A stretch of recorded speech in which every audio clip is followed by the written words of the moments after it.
ಇನ್ನು Splendor ಬೈಕ್ಗಳನ್ನೇ target ಮಾಡಿ ಕಳ್ಳತನ ಮಾಡ್ತಿದ್ದ ಕಳ್ಳನ ಬಂಧನವಾಗಿದೆ. ಗಾಂಧಿಗಂಜ್ ಠಾಣೆ ಪೊಲೀಸರು ಕಾರ್ಯಾಚರಣೆಯಲ್ಲಿ ಆ ಆರೋಪಿ ಸಿಕ್ಕಿಬಿದ್ದಿದ್ದಾನೆ. ಹೀರೋ ಸ್ಪ್ಲೆಂಡರ್ ಪ್ಲಸ್ ಬೈಕ್ಗಳನ್ನೇ ಈ ಆರೋಪಿ ಕದಿತಾ ಇದ್ದ.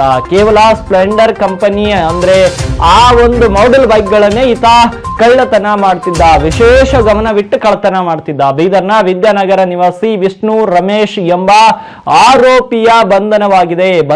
ಬಂಧಿತ ಆರೋಪಿಯಿಂದ 9.78 ಲಕ್ಷ ರೂಪಾಯಿ ಮೌಲ್ಯದ ಸುಮಾರು 15 ಸ್ಪ್ಲೆಂಡರ್ ಬೈಕ್ಗಳನ್ನು ಜಪ್ತಿ ಮಾಡಲಾಗಿದೆ. ಸಿಸಿಟಿವಿ ಮತ್ತು ಕಮಾಂಡ್ ಕಂಟ್ರೋಲ್ ರೂಮ್ ಸಹಾಯದಿಂದ ಈತನ ಬಂಧನವನ್ನ ಮಾಡಲಾಗಿದೆ. ಕಳುವು ಮಾಡಿದ ಬೀದರ್ನ 14 ಹಾಗೂ ಹುಮ್ನಾಬಾದ್ನ 1 ಬೈಕ್ ಅನ್ನ ಇದೀಗ ಬೀದರ್ನ ಪೊಲೀಸರು ಜಪ್ತಿ ಮಾಡಿದ್ದಾರೆ. ಇನ್ನು ಈ ಕುರಿತು ಮತ್ತಷ್ಟು ಮಾಹಿತಿಯನ್ನ ಪತ್ರಿಕಾ ಪ್ರಕಟಣೆಯ ಮೂಲಕ ಎಸ್ಪಿ ಪ್ರದೀಪ್ ಗುಂಟಿ ಅವರು ಇವತ್ತು ನೀಡಿರುವಂತಹದ್ದು.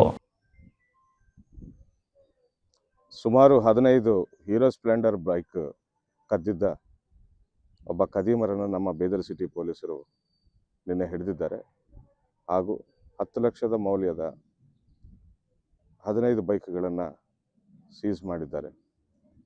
ಕಾನೂನು ಪ್ರಕಾರ ಈ ಬೈಕ್ಗಳ ಓನರ್ಗಳನ್ನು ಗುರ್ತು ಹಿಡಿದು ಅವರವರಿಗೆ ಈ ಬೈಕ್ಗಳನ್ನು ಒಪ್ಪಿಸಲಾಗುವುದು. ಹಾಗೂ ಇಷ್ಟು ಒಳ್ಳೆಯ ಕ್ರೈಮ್ ಕೆಲಸ ಮಾಡಿದ್ದ ಗಾಂಧಿಗಂಜ್ ಆ್ಯಂಡ್ ನ್ಯೂಟನ್ ಪೊಲೀಸ್ ಆಫೀಸರ್ಸ್ಗೂ ಹಾಗೂ ಕ್ರೈಮ್ ಸ್ಟಾಫ್ಗೂ ನನ್ನ ಅಭಿನಂದನೆಗಳನ್ನು ತಿಳಿಸ್ತಾ ಇದ್ದೇನೆ. Thank you.